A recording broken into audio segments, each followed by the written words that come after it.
Chapter 6. How Riches Come to You. When I say that you do not have to drive sharp bargains, I do not mean that you do not have to drive any bargains at all, or that you are above the necessity for having any dealings with your fellow men. I mean that you will not need to deal with them unfairly. You do not have to get something for nothing, but can give to every man more than you take from him. You cannot give every man more in cash market value than you take from him, but you can give him more in use value than the cash value of the thing you take from him. The paper, ink, and other material in this book may not be worth the money you pay for it, but if the ideas suggested in it bring you thousands of dollars, you have not been wronged by those who sold it to you. They have given you a great use value for a small cash value. Let us suppose that I own a picture by one of the greatest artists, which, in any civilized community, is worth thousands of dollars. I take it to Baffin Bay, and by salesmanship induce an Eskimo to give a bundle of furs worth $500 for it. I have really wronged him, for he has no use for the picture. It has no use value to him. It will not add to his life. But suppose I give him a gun worth $50 for his furs. Then he has made a good bargain.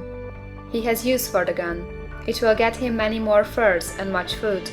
It will add to his life in every day. It will make him rich. When you rise from the competitive to the creative plane, you can scan your business transactions very strictly, and if you are selling any man anything which does not add more to his life than the thing he gives you in exchange, you can afford to stop it. You do not have to beat anybody in business, and if you are in a business which does beat people, get out of it at once. Give every man more in use value than you take from him in cash value. Then you are adding to the life of the world by every business transaction. If you have people working for you, you must take from them more cash value than you pay them in wages. But you can so organize your business that it will be filled with the principle of advancement, and so that each employee who wishes to do so may advance a little every day. You can make your business do for your employees what this book is doing for you. You can so conduct your business that it will be a sort of ladder, by which every employee who will take the trouble may climb to riches himself, and given the opportunity, if he will not do so, it is not your fault.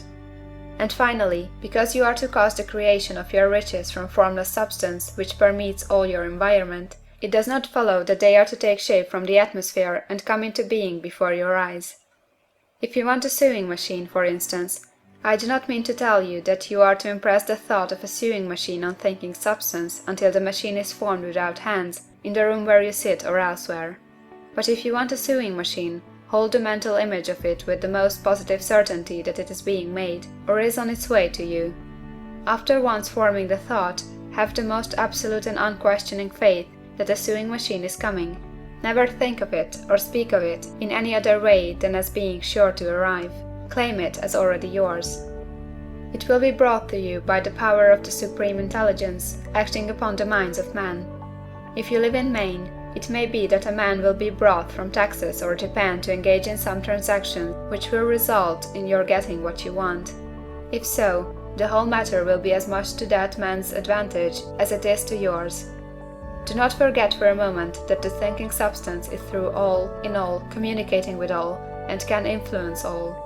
The desire of thinking substance for fuller life and better living has caused the creation of all the sewing machines already made, and it can cause the creation of millions more, and will, whenever men set it in motion by desire and faith, and by acting in a certain way. You can certainly have a sewing machine in your house, and it is just as certain that you can have any other thing or things which you want, and which you will use for the advancement of your own life and the lives of others. You need not hesitate about asking largely. It is your Father's pleasure to give you the kingdom, said Jesus. Original substance wants to live all that is possible in you, and wants you to have all that you can or will use for the living of the most abundant life. If you fix upon your consciousness the fact that the desire you feel for the possession of riches is one with the desire of omnipotence for more complete expression, your faith becomes invincible. Once I saw a little boy sitting at a piano and vainly trying to bring harmony out of the keys, and I saw that he was grieved and provoked by his inability to play real music. I asked him the cause of this vexation, and he answered, "I can feel the music in me, but I can make my hands go right. The music in him was the urge of original substance, containing all the possibilities of all life. All that there is of music was seeking expression through the child. God, the one substance, is trying to live and do and enjoy things through humanity. He is saying, I want hands to build wonderful structures, to play divine harmonies, to paint glorious pictures. I want feet to run my errands, eyes to see my beauties, tongues to tell mighty truths, and to sing marvelous songs, and so on. All that there is of possibility is seeking expression through man. God wants those who can play music to have pianos and every other instrument, and to have the means to cultivate their talents to the fullest extent. He wants those who can appreciate beauty to be able to surround themselves with beautiful things.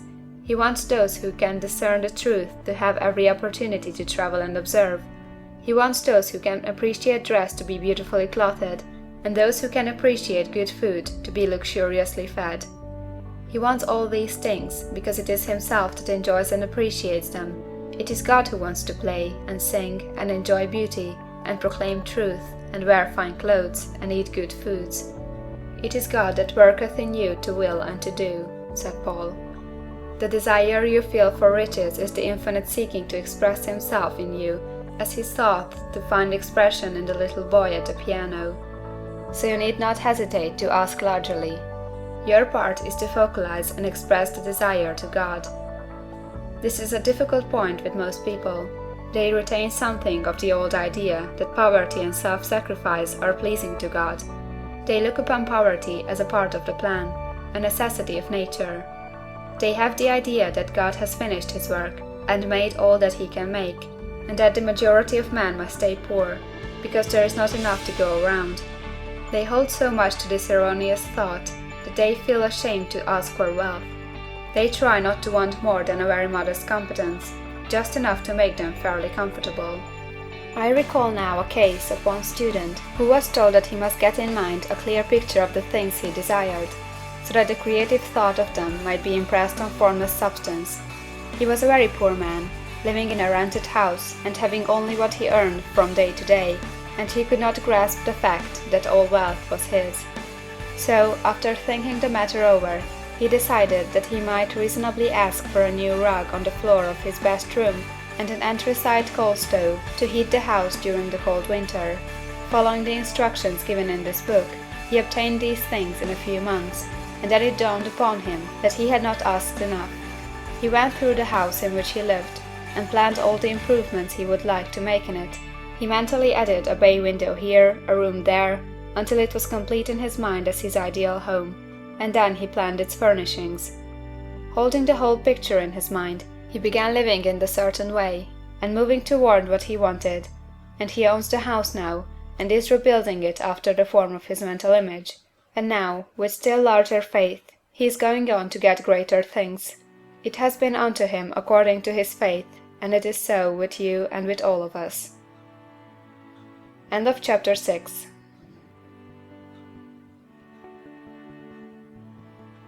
Chapter 7. Gratitude. The illustrations given in the last chapter will have conveyed to the reader the fact that the first step toward getting rich is to convey the idea of your wants to the formless substance. This is true, and you will see that in order to do so, it becomes necessary to relate yourself to the formless intelligence in a harmonious way. To secure this harmonious relation is a matter of such primary and vital importance that I shall give some space to its discussion here, and give you instructions which, if you will follow them, will be certain to bring you into perfect unity of mind with God. The whole process of mental adjustment and atonement can be summed up in one word: gratitude. First, you believe that there is one intelligent substance, from which all things proceed. Second, you believe that this substance gives you everything you desire. And third, you relate yourself to it by a feeling of deep and profound gratitude. Many people who order their lives rightly in all other ways are kept in poverty by their lack of gratitude. Having received one gift from God, they cut the wires which connect them with Him by failing to make acknowledgement. It is easy to understand that the nearer we live to the source of wealth, the more wealth we shall receive. And it is easy also to understand that the soul that is always grateful lives in closer touch with God than the one which never looks to him in thankful acknowledgement. The more gratefully we fix our minds on the Supreme when good things come to us, the more good things we will receive, and the more rapidly they will come. And the reason simply is that the mental attitude of gratitude draws the mind into closer touch with the source from which the blessings come. If it is a new thought to you that gratitude brings your whole mind into closer harmony with the creative energies of the universe, consider it well, and you will see that it is true. The good things you already have come to you along the line of obedience to certain laws. Gratitude will lead your mind out along the ways by which things come, and it will keep you in close harmony with creative thought and prevent you from falling into competitive thought. Gratitude alone can keep you looking toward the all, and prevent you from falling into the error of thinking of the supply as limited, and to do that would be fatal to your hopes. There is a law of gratitude, and it is absolutely necessary that you should observe the law, if you are to get the results you seek. The law of gratitude is the natural principle that action and reaction are always equal, and in opposite directions. The grateful outreaching of your mind in thankful praise to the Supreme is a liberation or expenditure of force. It cannot fail to reach that to which it addressed, and the reaction is an instantaneous movement towards you. Draw nigh unto God, and He will draw nigh unto you. That is a statement of psychological truth. And if your gratitude is strong and constant, the reaction in formless substance will be strong and continuous. The movement of the things you want will be always toward you. Notice the grateful attitude that Jesus took, how He always seems to be saying, "I thank Thee, Father, that Thou hearest me." You cannot exercise much power without gratitude, for it is gratitude that keeps you connected with power. But the value of gratitude does not consist solely in getting you more blessings in the future. Without gratitude, you cannot long keep from dissatisfied thought regarding things as they are. The moment you permit your mind to dwell with dissatisfaction upon things as they are, you begin to lose ground. You fix attention upon the common, the ordinary, the poor, and the squalid and mean, and your mind takes the form of these things. Then you will transmit these forms or mental images to the formless, and the common, the poor, the squalid, the mean will come to you. To permit your mind to dwell upon the inferior is to become inferior and to surround yourself with inferior things. On the other hand, to fix your attention on the best is to surround yourself with the best, and to become the best.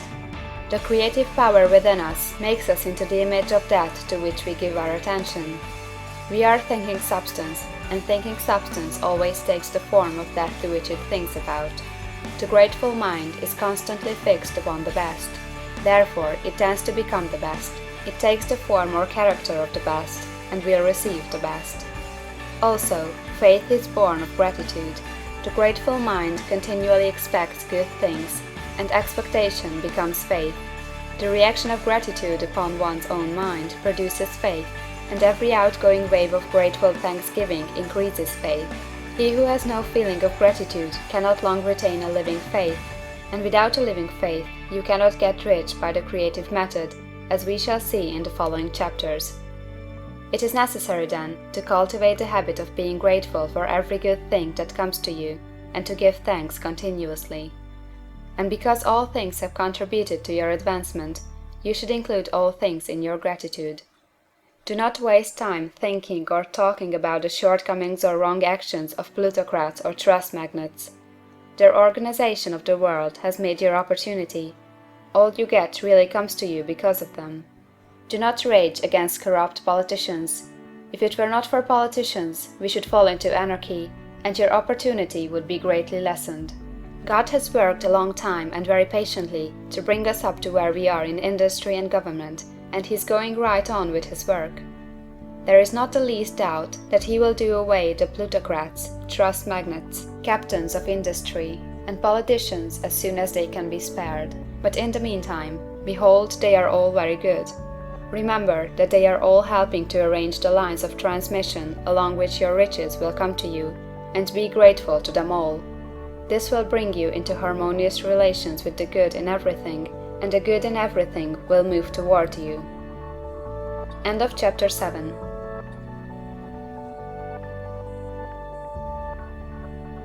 Chapter 8. Thinking in a certain way. Turn back to chapter 6 and read again the story of the man who formed the mental image of his house, and you will get a fair idea of the initial step toward getting rich. You must form a clear and definite mental picture of what you want. You cannot transmit an idea unless you have it yourself. You must have it before you can give it. And many people fail to impress thinking substance because they have themselves only a vague and mystic concept of the things they want to do, to have, or to become. It is not enough that you should have a general desire for wealth, to do good with. Everybody has that desire. It is not enough that you should have a wish to travel, see things, live more, etc. Everybody has those desires also. If you are going to send a wireless message to a friend, you would not send the letters of the alphabet in their order and let him construct the message for himself, nor would you take words at random from the dictionary. You would send a coherent sentence, one which meant something. When you try to impress your wants upon substance, remember that it must be done by a coherent statement. You must know what you want and be definite. You can never get rich or start the creative power into action by sending out unformed longings and vague desires. Go over your desires just as the man I have described went over his house. See just what you want and get a clear mental picture of it as you wish it to look when you get it. That clear mental picture you must have continually in mind, as the sailor has in mind the port toward which he is sailing the ship. You must keep your face toward it all the time. You must no more lose sight of it than the steersman loses sight of the compass. It is not necessary to take exercises in concentration, nor to set apart special times for prayer and affirmation, nor to go into the silence, nor to do occult stunts of any kind. These things are well enough, but all you need is to know what you want, and to want it badly enough so that it will stay in your thoughts. Spend as much your leisure time as you can in contemplating your picture, but no one needs to take exercises to concentrate his mind on a thing he really wants. It is the things you do not really care about which require effort to fix your attention upon them. And unless you really want to get rich, so that the desire is strong enough to hold your thoughts directed to the purpose, as the magnetic pole holds the needle of the compass, it will hardly be worthwhile for you to try to carry out the instructions given in this book. The methods herein set forth are for people whose desire for riches is strong enough to overcome mental laziness and the love of ease, and make them work. The more clear and definite you make your picture then, and the more you dwell upon it, bringing out all its delightful details, the stronger your desire will be, and the stronger your desire, the easier it will be to hold your mind fixed upon the picture of what you want. Something more is necessary, however, than merely to see the picture clearly. If that is all you do, you are only a dreamer, and will have little or no power for accomplishment. Behind your clear vision must be the purpose to realize it, to bring it out in tangible expression. And behind this purpose must be an invincible and unwavering faith that the thing is already yours, that it is at hand and you have only to take possession of it. Live in the new house mentally until it takes form around you physically. In the mental realm, enter at once into full enjoyment of the things you want. Whatsoever things ye ask for when ye pray, believe that ye receive them, and ye shall have them, said Jesus. See the things you want as if they were actually around you all the time. See yourself as owning and using them. Make use of them in imagination just as you will use them when they are your tangible possessions. Dwell upon your mental picture until it is clear and distinct, and then take the mental attitude of ownership toward everything in that picture. Take possession of it, in mind, in the full faith that it is actually yours. Hold to this mental ownership. Do not waver for an instant in the faith that it is real. And remember what was said in the preceding chapter about gratitude. Be as thankful for it all the time as you expect it to be when it has taken form. The man who can sincerely thank God for the things which as yet he owns only in imagination, has real faith. He will get rich. He will cause the creation of whatsoever he wants. You do not need to pray repeatedly for things you want. It is not necessary to tell God about it every day. Use not vain repetitions as the heathen do, said Jesus to his pupils, for your Father knoweth that ye have need of these things before ye ask him. Your part is to intelligently formulate your desire for the things which make for a larger life, and to get these desire arranged into a coherent whole. and then to impress this whole desire upon the formless substance, which has the power and the will to bring you what you want. You do not make this impression by repeating strings of words, you make it by holding the vision with unshakable purpose to attain it, and with steadfast faith that you do attain it.